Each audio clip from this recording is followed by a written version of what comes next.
welcome everyone to MaintainX webinars. We're super happy to have you here today. Of course, we will be going over parts management today, parts management 101. We're going to start at the very beginning and we'll grow from there. So don't worry if this is a new topic to you. We will take you through the full gambit. This session, of course, is hosted by myself. I am Mary. I'm an Enterprise Customer Success Manager here at MaintainX. I may work with you and your company, or you may have seen me before on these webinars. If so, it's a pleasure to see you again. And if I'm a new face to you, it is a pleasure to meet you. Today, I'll actually be co-hosting with my colleague Anoja. Anoja, I'll let you introduce yourself here. Yeah. Hi, everyone. So I'm probably a new face for you folks. So my name is Anoja. I'm a product education specialist here at MaintainX, where I create content for MaintainX Academy, which, if you don't know, is our in-house platform designed to help you master MaintainX and its features. I'm joining today for the first time. I really appreciate you guys having me here. And Mary, do you want to add anything else there before we get started? I think you just about hit it on the head. Anoja, let's get going. All right, so just like Mary said, we are going to be talking about parts management today. If you're completely new to this concept, don't worry, we're going to be starting from the beginning and defining what this actually is. After that, we'll talk about parts digitization, then one of our newest features here at MaintainX called cycle counts, and finally, we'll go into restocking parts. Now, some frequently asked questions. Is this webinar being recorded and will I get a copy? The answer is yes, of course, you will get a recording, which we will send to you by email, and we're aiming to get that to you by February 24th. And the next question, how can I ask questions throughout the webinar? So you can submit your questions using the chat or the Q&A panel in the Zoom console. Some of the questions submitted through the Q&A may be answered live by one of our keyboard warriors, Hudson and Adrian, who are joining us here from the support team. We want the session to be as informative as possible, so please do submit your questions. Now, a bit of background information for anyone joining our webinar for the first time today. Here at MaintainX, our mission is to transform the way frontline professionals manage the equipment and facilities that power our world. We are focused on building for the long term by pushing innovation in mobile workflows, real-time analytics, and open APIs. And most importantly, we're partnering with our customers. We've got a world-class team here that develops and supports our products with industry expertise in manufacturing, facilities, and more. Pretty much all you need to know is that everything we do here is to make your lives easier. That's the gist of it. You can also see some of the awards on the right side there that we are very proud of. And I do want to just point out that these are all from 2025 alone. If you want to see our awards from past years, just Google us, you'll find something. Now, industry-leading companies are putting their trust in MaintainX, and you'll probably recognize a few of the names that you see here on the screen, but we want to emphasize that MaintainX is for everybody. Whether you're a global corporation or a single-site facility, we've got solutions for everyone from a wide variety of industries. All right, Mary, I think it's time we get into the good stuff, yeah? So, Mary, can you walk us through what parts management is and why we should care about it? Yeah, exactly. I think it's really important to get into kind of the why of things here, because if we're going to be asking you to do something, we want to make sure you're getting your bang for your buck, right?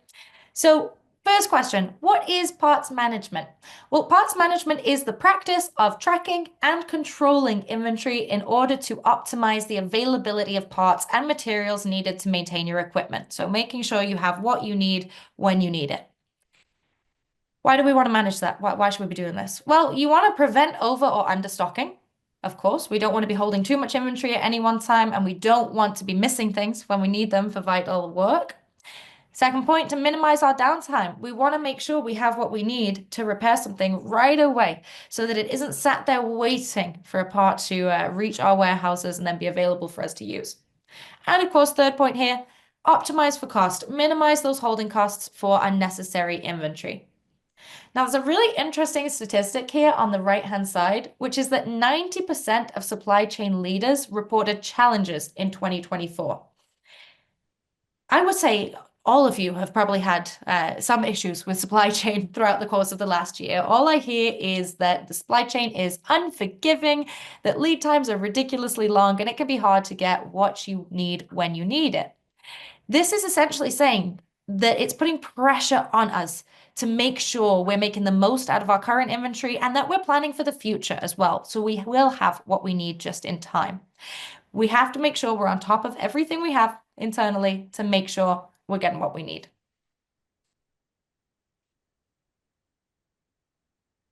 All right, let's pause here because we have a very important question for everyone on this call. How are you currently managing your parts inventory? Are you using pen and paper, spreadsheets, MaintainX, an enterprise resource planning system, so an ERP, or you're currently not doing anything? We'll give you about a minute to get your selections in for that poll, and then we'll have Mary debrief on the results. No wrong answers. We're getting a baseline here. You can answer truthfully. It's not a test, I promise. Yeah. All right, let's take a look. So, what have we got? MaintainX 45%. Oh, that's a good number, isn't it, Anoja? We like Yeah. that. That's almost halfway there, so pretty good. Right.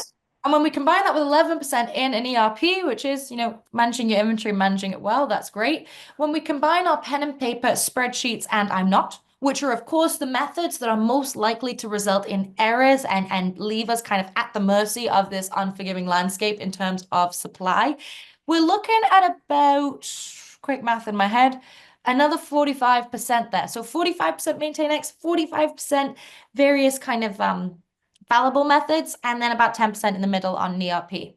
So if you're currently using MaintainX or an ERP, today we want to show you how we can take that further.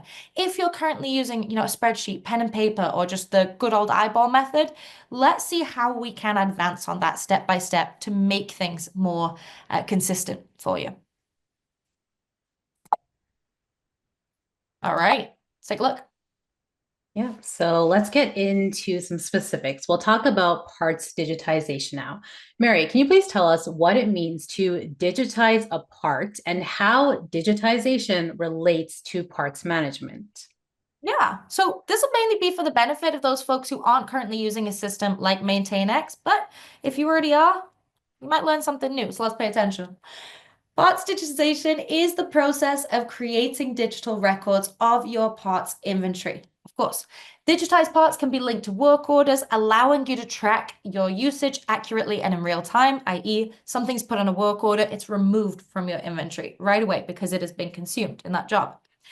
Locating, purchasing, and restocking parts are also more easily done in a digital warehouse. So if we know what we have and how many we currently have, it's very easy then to go in and say, oh, and I got 5 more in, and I have an updated total. Really, it's centralizing everything in one place to make it easier for you to manage. Another fun stat here. 70% of retailers and manufacturers have started digitizing their supply chain operations. This really, I think, emphasizes the importance of parts digitization. This is an industry trend that we're seeing across the board. Facilities are adopting in order to stay more competitive here. So if we want to keep up with our competitors around us, this is a trend we definitely do need to hop on. And I can give you an example of this from my own experience. We did a similar webinar on parts, I would say about 12 or 18 months back. And that percentage of folks who were using MaintainX or using an ERP to manage their inventory was a lot lower. So already, even here, we're seeing that trend pushing forwards, which is great to see from those of you who are doing it. And I hope we'll emphasize the importance of doing so for everyone else. So Right, another pause here, another poll. So this time we want to know what percentage of your parts inventory is digitized. Is it more than 75%? Is it between 75% and 50%? Is it between 50 and 25%? Or is it less than 25%? let's see. We'll give you a minute to pop your answers in there. Have a think. In this case, a guesstimation is a-okay. All right, taking a look here. Less than 25%, 42%. That makes sense. That lines up with what we saw in our last poll, right? But going on from that, we're a fairly even split here between anywhere from 25% up to 100%. And I think that does make sense, right? Because we are on a scale of digitization. It's very rare that I would say in the customers I work with, we go from 0% digitized to all of our inventory digitized in one fell swoop. We do it step by step, typically focusing with our most critical parts and then going from there. So this is entirely normal to see. let's all think throughout the rest of this session, how can we bump our number up a little bit? If we're at 10%, how do we get to 25? If we're at 25, what can we do to get to 30? How can we stay on top of that? So let's all kind of commit to setting ourselves that goal, and we'll take it from there. All right. So I think it's time I show you guys how are we actually going to make a part within MaintainX. Well, it's fairly straightforward. And that's the wonderful thing about MaintainX in general, is that it is a fairly straightforward system to use. Of course, here I'm on my work orders screen. This is, I would hope, a familiar screen for most of us, but if it's your first time seeing MaintainX, welcome. This is what we see when we log in. Now to make a part, I'm actually going to head into the parts section of my navigator here on the left-hand side, and I'm going to head to inventory. Now you can see I already have a fair few in here for my organization, but you'll start with nothing, some of you, and that is okay. We're going to go to new part to start filling this up right away. Now I'm just going to make a basic bearing in here. I want to say 25 millimeters. And I've given it a clear name there. I want to make sure that all of my parts are named very clearly so that when it is used in a work order or when it is being restocked, it isn't likely that our technician is going to confuse this with something else. So for example, making my bearing, I'm going to put the size on that because I don't want them to confuse it with any other size and throw off our inventory in that way. So clear naming convention. I'm going to put in my cost and quantity information. So I actually have 50 in stock right now, and I'm going to put in a minimum in stock. So the lowest value I would ever want to keep in stock. For me, it's going to be 15. And my average unit cost, let's do nice round numbers, 10 bucks. It's expensive. Now I can add in a lot more information in here, like a description, custom part ID, whatever I'm thinking.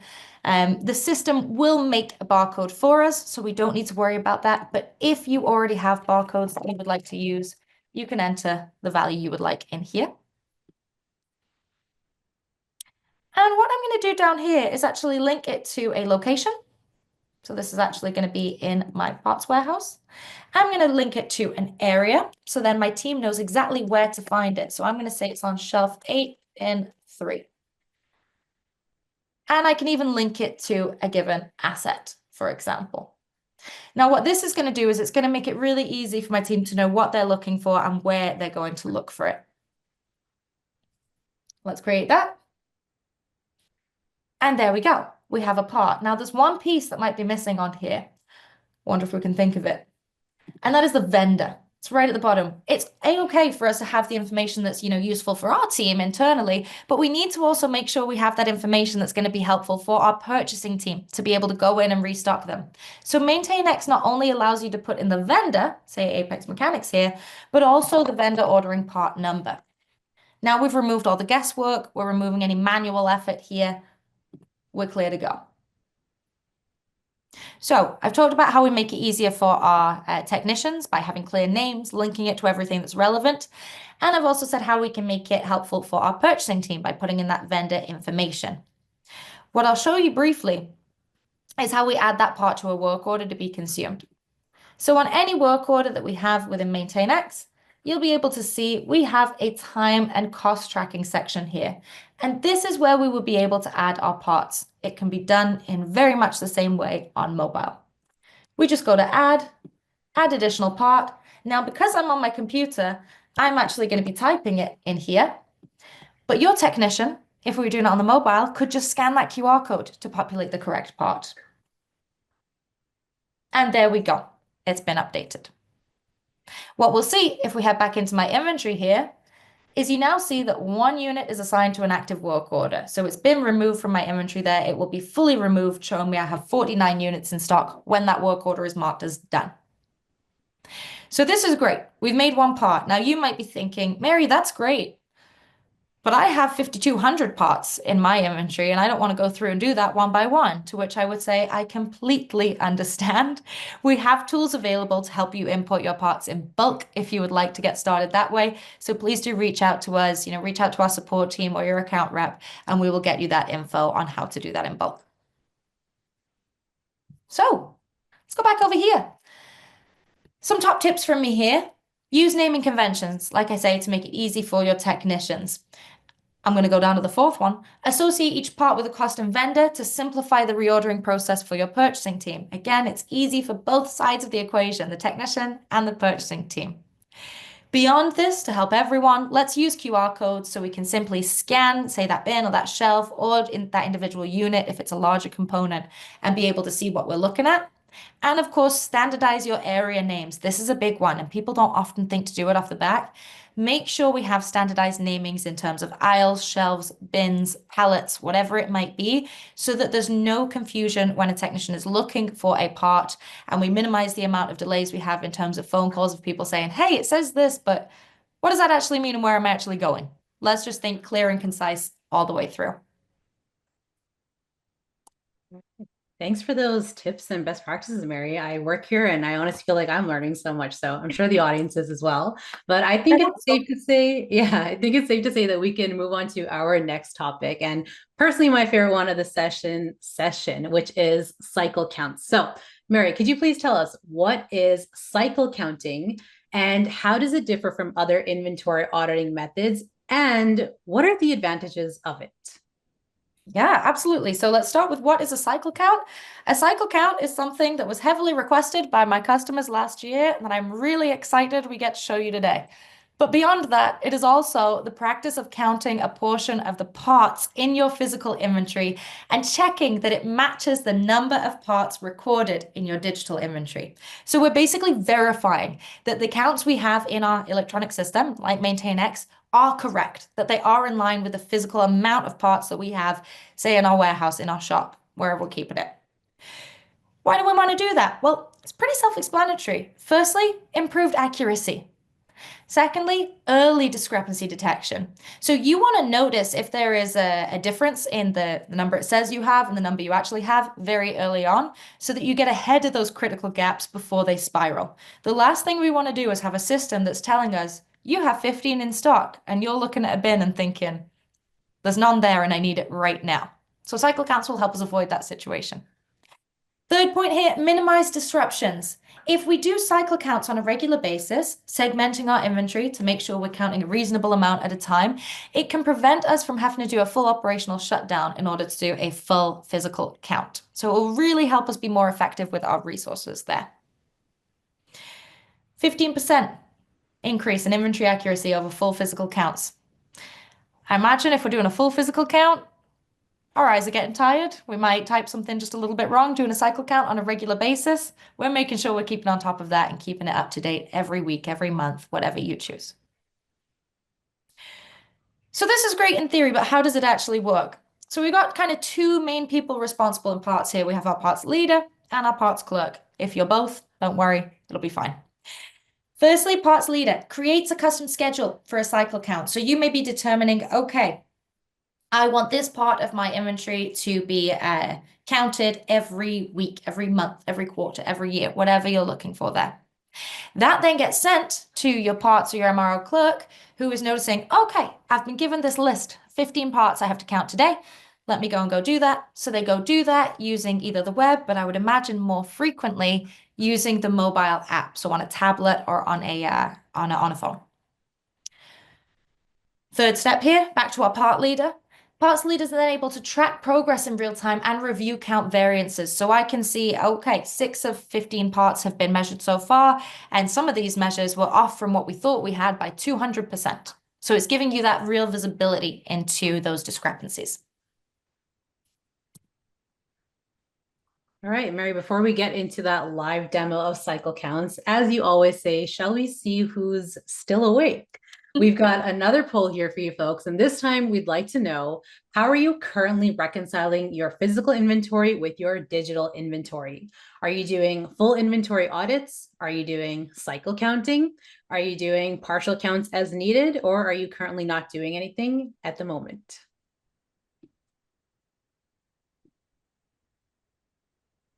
I'm intrigued by this one. Yes, I agree. Wow, you guys are quick at the responses, phenomenal. So I'm not 45%. Again, we're lining up. That is absolutely as expected, given our previous two polls with who has digitized and who's not digitized their parts inventory. Beyond that, partial counts as needed is accounting for about a third, and cycle counting and full inventory audits combined about 24% there. Now, this does line up with what I see often with my customers. It's actually a far smaller percentage of folks who are currently doing things like cycle counts or full inventory audits. The reasons I mainly get given for that is it can be a lot of work to do that, to set it up and to get it running. Partial counts at best might be done, but most of the time it's just, you know what, we plow on and we do what we can do with what we've got. Well, I'm really excited to show you this feature because hopefully this feature will change that. For the 45% of you who are currently using MaintainX to manage your inventory, who have, your digitized inventory in there, this will be a huge help. For the percentage who doesn't, hopefully this will ensure you that as you put your inventory in, it will help keep it accurate. It means that you don't have to put your inventory in all in one go because as we go along, we're going to be checking everything is still up to date. So this is a great tool for helping us be able to digitize our inventory in batches as opposed to in one go, which should remove that barrier to entry for a lot of folks. And for the folks who are already using MaintainX, you're going to love how simple and straightforward this is. And I think it'll entice you to give it a go. So let's take a look. I was so excited when this came out. We've been in our parts here and we've taken a look at our inventory, but now we're going to go to this new tab right here. And if you're not seeing it, maybe your parts is minimized. Cycle counts. So I'm going to create a new cycle count in here. The way you do it, it's very simple. It follows the full MaintainX formula, right? Top right-hand corner, new cycle count. You see this looks very similar to kind of a work order setup or when we're making an asset, making a part. It's all along the same lines. So here I'm going to put in my cycle count name. And what I want to do is do a cycle count of my critical spares. I'll call it critical spare check. And I'm able to choose my recurrence in here.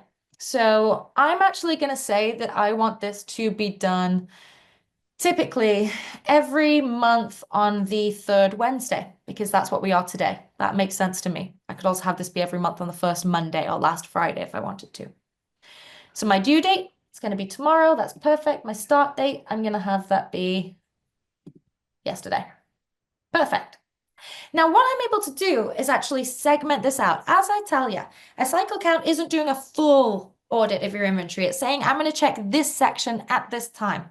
So in this case, I'm actually going to segment by part type.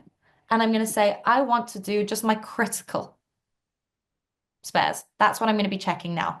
Now, if you're already using MaintainX to digitize your inventory and you're using different part types, say you might have a type for bearings, type for motors, type for whatever you might be using, and those will all pop up in there. So you'll be able to segment by the types you have in your inventory.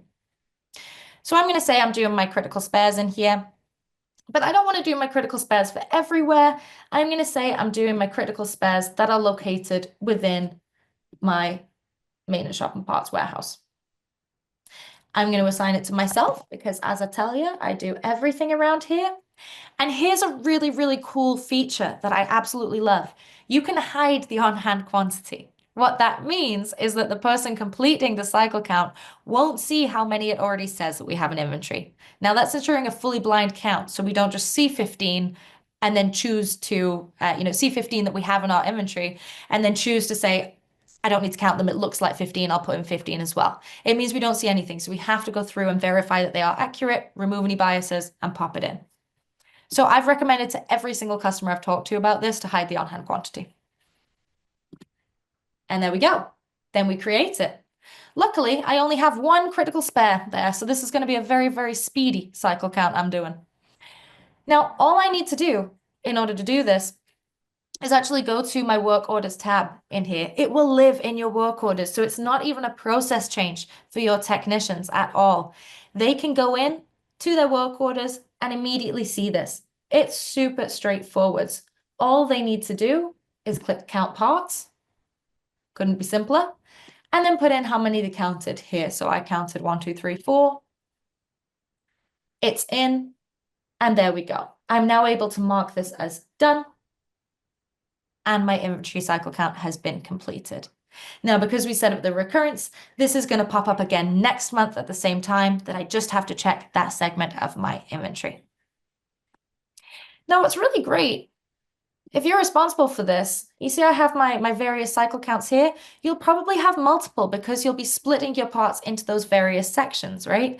And you could say, okay, I want my critical spares to be counted every single week, but these, less important ones or less expensive ones, maybe I only check those once every quarter. So you've got a lot of control over the frequency and you can view all of your counts here. Beyond just seeing them here, something that we can do is we can go to count reports. So I'm in here able to see all of my previous cycle counts that I've done. For example, this count that was completed earlier today, I'm able to see what my available quantity was and how many we counted. So you can see here I had 10 available and 10 were counted. So there's a $0 and 0% cost variance. However, if we look at my cable kit, I had one available, but I actually counted two, meaning I hadn't accounted previously for $26 of inventory that I had there. And you might think, well, that's quite a small value. But what about when we get into our more critical and more expensive parts? Let's take a look at this battery here. I thought I had five. I actually only have four. That's a $1,600 difference. Extrapolate that out over your full inventory. We're making a huge difference in terms of the value that we have on hand. And that's something we definitely want to make sure that we are aware of. Now, if you want to export this, you absolutely can do. You've got a little button here you can press and it will export this information for you to CSV. So then you are able to manipulate this information in any which way that you would like. It's pretty good, right, Noja? Yeah, it's really a game changer of a feature. So I'm glad we're showing this one to them. I love it. This is a very newly released feature, folks, from I think last month. So if you haven't seen it yet, don't worry, you're not behind the curve. You can go and hop on that and check it out. I would highly recommend doing so. We saw in one of our earlier polls, right, that not everyone has all of their inventory digitized. In fact, the vast majority of people don't have all your inventory digitized. What that means is that sometimes it can be hard for technicians to remember to put everything on a work order because they don't know if it's in the system or not.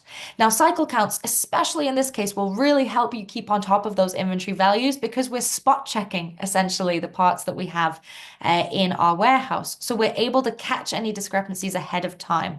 So this will help you whilst you're building up your inventory. And when you have your inventory built up, it's going to help you keep on top of that and accurately report on it.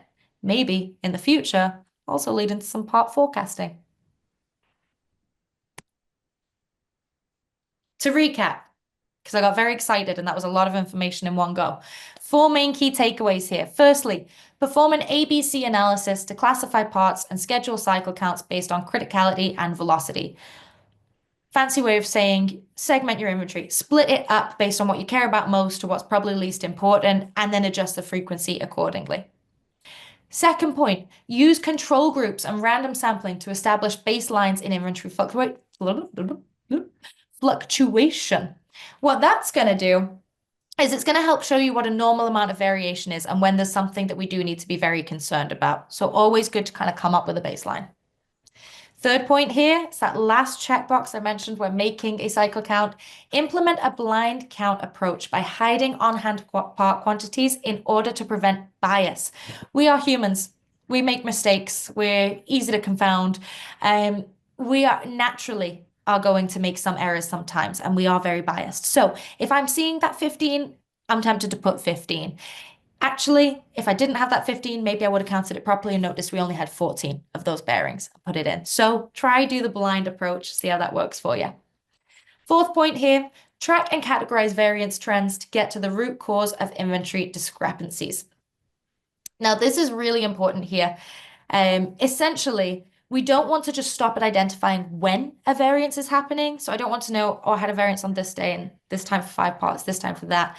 What we want to do is take that information and then dig a little bit deeper to make systemic changes to prevent them from happening in the future. We want to show over time that those variances are becoming fewer and fewer and that we have a tighter control of our inventory.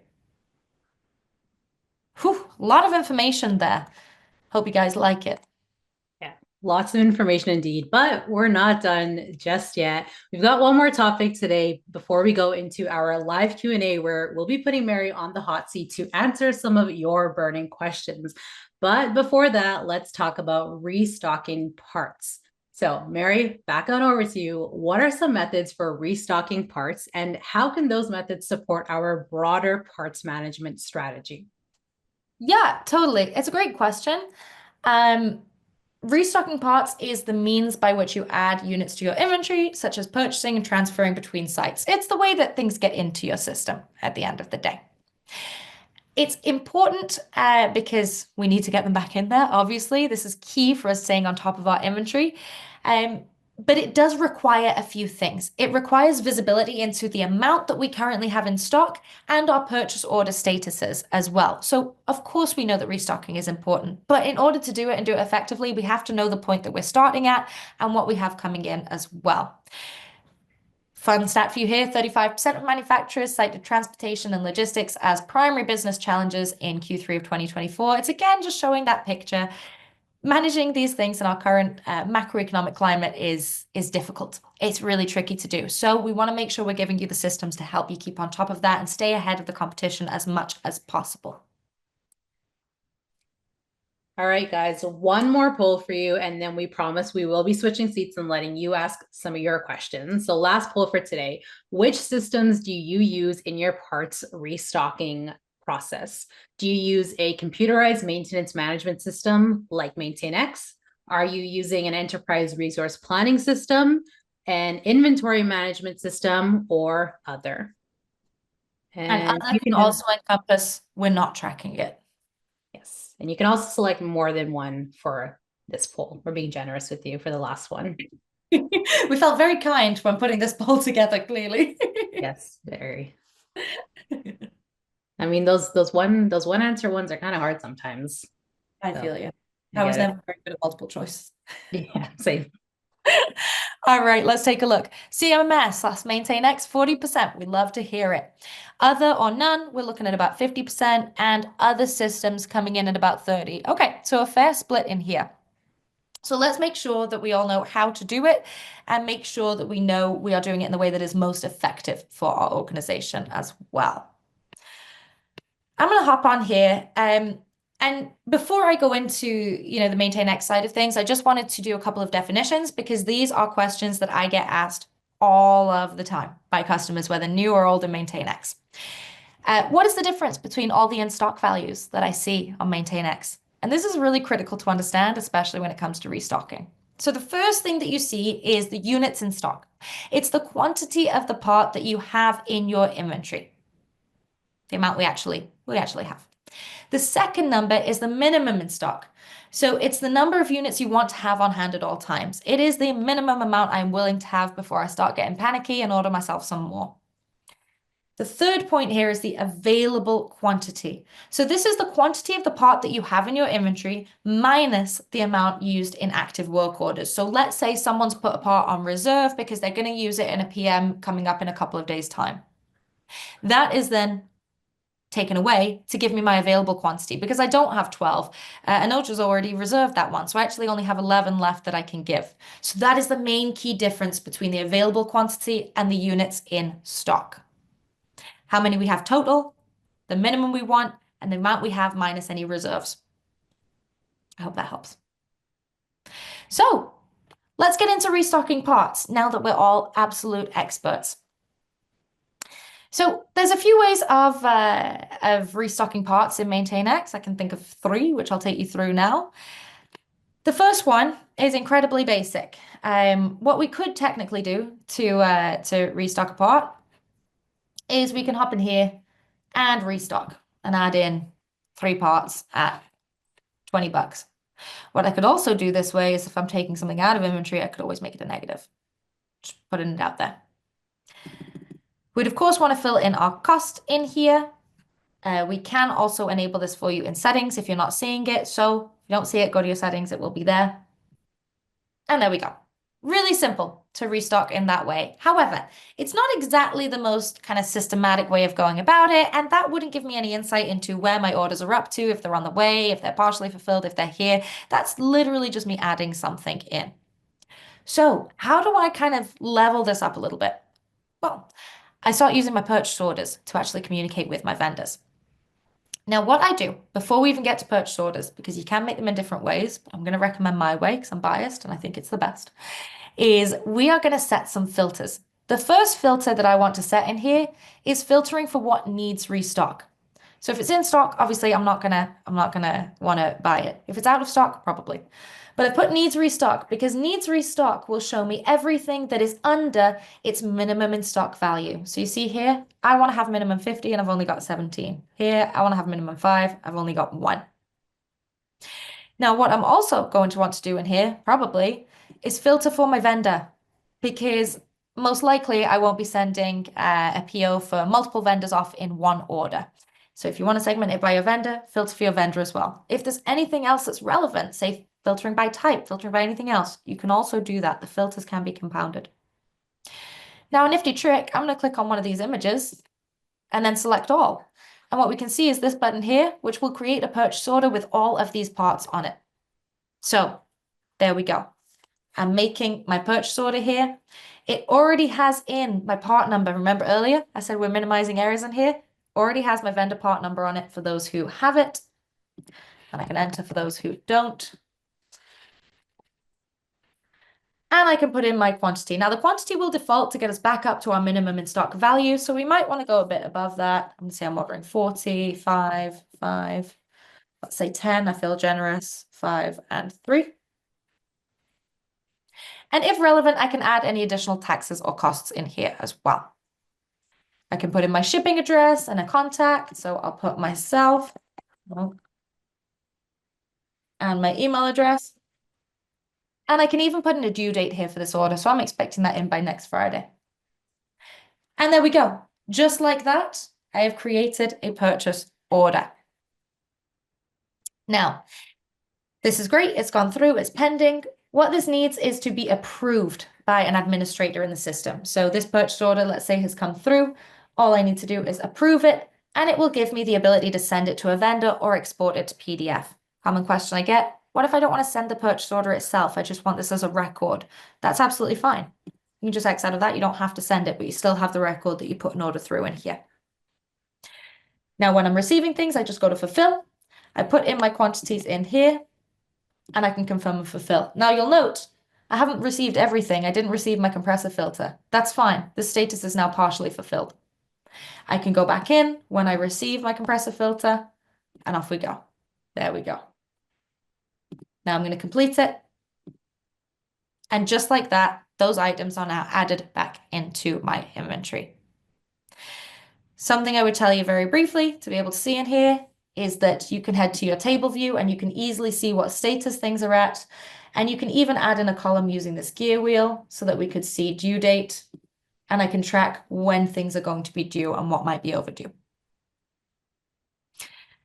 If you would like to see detailed information on what parts have come in or gone out at any given time, you can always head to your settings and to general, where we'll see all of my exports.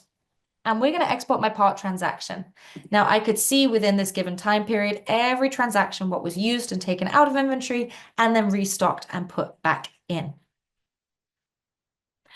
So the ways we've gone over so far, just basic, adding it to inventory through the restock. We've gone through our full purchase order process from start to finish within purchase orders. And there is another way that you can add parts to your inventory as well. I'm only going to give a very brief description of it today because we will be doing a webinar on this very soon. So the third way that we can restock items in our inventory is actually through multi-org parts. So let's say I'm not just one facility, I have 3 facilities, all of whom are using MaintainX. Well, we can have insights into each other's inventory. So when I'm looking at my 4-inch belt there, I can easily see that in Atlanta, they have 560 available. So I'm going to request 240 and send that on through to them. They will then get notified of the request on the right-hand side. They can see that it came through from me, and they can choose to approve it or decline it. If they approve it, they can then send that on through to us. This is great because we're keeping it within the organization. We're avoiding rush fees. It's wonderful. This is only available to folks on our enterprise plan because it is a multi-org feature, but we will be talking about it in far more depth next month, where we'll be talking about connected facilities. So we'll be going over all of the things that can be shared between facilities in MaintainX. I'm talking assets, dashboards, procedures, parts, all of that information that can be transferred. So let's head on. Some top tips right here. Firstly, create purchase orders directly from your parts inventory, filtered for needs restock. Secondly, account for units attached to in-progress work orders when making restocking decisions. So, of course, look at your available quantity, not just the in-stock quantity. Third point here, analyze your parts transactions export to identify trends in the inflow and outflow of parts at your facility. This is how we can get more into some parts forecasting, which we can talk about at a later date. And fourth point here, enable the calculation of unit costs as a moving average in order to account for fluctuations in part prices over time. There are two different ways that you can see unit costs within MaintainX. It can be fixed or it can be following an average. So it's by default fixed. If you want it to follow an average within your parts cost, let us know and we can change that setting for you. Whew. We've gone through a lot of information today, folks. I hope you're still with us. I hope you're still awake. Here we go. Let's recap. All right. So, some key takeaways from today's session. To keep things running smoothly, it is worth investing in parts management. That way, you can avoid downtime from missing parts while also keeping extra costs in check. On top of that, going digital with your inventory makes it much easier to track parts, place orders, and restock when needed. Another key step is implementing regular cycle counts. These help keep your records accurate without disrupting any daily operations. And finally, when it's time to restock, using real-time data on parts usage along with built-in purchasing workflows can make the process even more efficient. Any other key takeaways from your side, Mary, or should we get into that Q&A? I think you pretty much nailed it. The only thing I will harp on about again, because I've been saying this to customers nonstop for the past couple of months, cycle counts, it's huge. It's going to be incredibly helpful across the board to you guys, especially as I mentioned, most folks on this call, we've got a huge variety of how much of our inventory is digitized. It can be hard to stay on top of that when you're in the process of digitizing your parts. And that is the key reason beyond time that so many of my customers have told me, oh, I'm not ready right now to put my parts in. I can't digitize them all. I don't have the time to do a full physical count and put them in. And I also don't feel like I could do it in sections because then how is it going to stay accurate?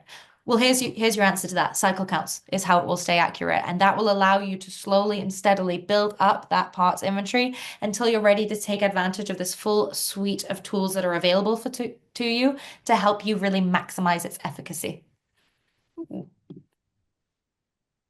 So, I'm a little nervous. Let's go, Anoja. I hope your seat's feeling warm, Mary. Um, so we're gonna do our live Q&A now, and this is where we get to answer some of your questions. So, Mary, are you ready for the first question? Ready as I'll ever be. All right. So, number one, I've scheduled my cycle count to be done weekly on Fridays, but when I completed this Fridays, I could see the one due for next week immediately. Why is that? Yeah. No, I fully understand. So this is actually a very similar question to one I get asked all the time about work orders, and it's because we're not utilizing a start date. So when we made our cycle count, let's go to this one. I set it to be every month on the third Wednesday. But I also put in a start date. And the reason that I put in a start date is because that is when it will show up in the to-do view for my technicians. If I don't have this specified, then as soon as I've done one, the next one will come up. And it would require people double checking what the due date is to know, oh, I don't need to worry about it, it's next month. But in the interim, that's just going to be clogging up their working view. So make sure that you're utilizing start dates, and this should solve the problem. Now, quick caveat, if you're thinking, Mary, I'm already using start dates and it's still popped up. Well, that may be because your last one was significantly overdue. If your last one was significantly overdue, the next one may actually have been up for renewal now and popped up. So make sure we're just making sure we're getting things done on time, utilizing our start dates, and you'll be good as gold. Awesome. Great answer.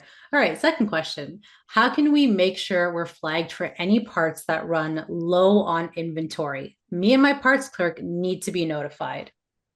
I get it. I would like to be notified too. So, the first thing that you're going to want to do is choose which of your parts you want to be notified on. Anything you want to be notified on, tag it with part type critical. Now, to make sure that you are notified about it, we're going to make a team. Well, I already have one here. All we need to do when we're making this team is make sure that critical parts is checked right here. Now, that will mean that you get notifications when a critical part goes below its minimum in stock value. So make sure that you have its minimum in stock value populated, make sure it's tagged critical, and make sure you're in a critical parts escalation team, and you're good to go. Yeah, pretty important question there. So definitely get your notifications turned on, folks. Yeah. Third question. Yeah. Third question. Some of our parts have expiration dates. How can I best keep track of that? Totally. You're going to want to make a custom field. So essentially, when I'm on a part, these fields that you're seeing here, whilst we're here, how nice is this? You can see all your previous cycle counts on here. Anyway, back to it. You have your fixed fields from MaintainX on here, but that isn't to say that you can't have custom fields. So if you're looking through this and thinking, this isn't enough information, I need some more of these fields like this, you can pop them in. And this logic goes not only for parts, but also for assets, locations, requests, work orders, what have you. We just go to our settings, we go to features. Since I'm looking at parts, I'm going to scroll down to my parts inventory. And there is a section in here, customize parts field. Now I can add another parts field in here. You said it was expiration date, Anuja? Yep. Okay, expiration date right here. And I can choose what format I want that field to be in. I could have multiple choice, I could have a date, a link, a big block of text, whatever we'd like. In this case, I'm imagining it will be a date. So we've put that in, and now within my inventory, I'm able to go and pop in the expiration date. Simple as that. Now, the first question I always get asked when I show this to customers is then, but what about if it isn't relevant for all of my parts? It's only relevant for some of them. Can I have that populate on some? No, it's going to populate on all of them when we go to edit, because you can fill that in if you want to. However, if a custom field is not filled in, if it's just left blank, let's take my cable kit right here, it simply won't show up. So it's not going to get in the way in any way, shape, or form. It only populates like it did here when it's got a value in it. Gotcha. I love how that cycle counts feature popped up even when we weren't talking about it. I know, isn't it great? Yeah. And our fourth and final question is actually also related to cycle count. So, Mary, you ready for the last one? I'm so ready. All right. So, I have cycle counts I need to do, but when I assign the area, all three locations appear in the cycle count order. How do I make sure it only returns one location at a time? Yeah, so when you're making your cycle count, you have your filters here. You don't just have to choose one, you can choose two as well. So it could be part areas and also that are in the maintenance shop. For example, like I did before, I did my part types were critical and they were also at the parts warehouse. So just make sure you're utilizing all the filters that you need in here. Gotcha. All right. As always, Mary, you have killed the live Q&A session. I'll let your vocal cords relax there for a minute while I let our lovely audience know about where they can learn more about MaintainX. So first up, we've got MaintainX Academy. And like I mentioned earlier, this is our in-house learning academy where you can learn at your own pace through certifications, guides, and courses. You can also find all webinar recordings here and access quick how-to videos. Next, we've got the MaintainX community, which is a discussion board where you can learn from other maintenance professionals using MaintainX. Chances are, if you've got a question, someone else has the same question. So go ahead and post it on there and get to chatting with professionals similar to you. And finally, we've got 3 different webinars here at MaintainX. We've got the Feature 101 webinar, which you're in right now, and we aim to do these monthly where we'll guide you through a specific set of features related to a certain topic. Then we've got office hours, which are essentially a live Q&A session where you can get your questions answered by none other than Mary herself or some other colleagues here at MaintainX. Go ahead, join one of these sessions, see if you can stump Mary. It honestly doesn't happen very often. I almost want to say never, but you can go ahead and try.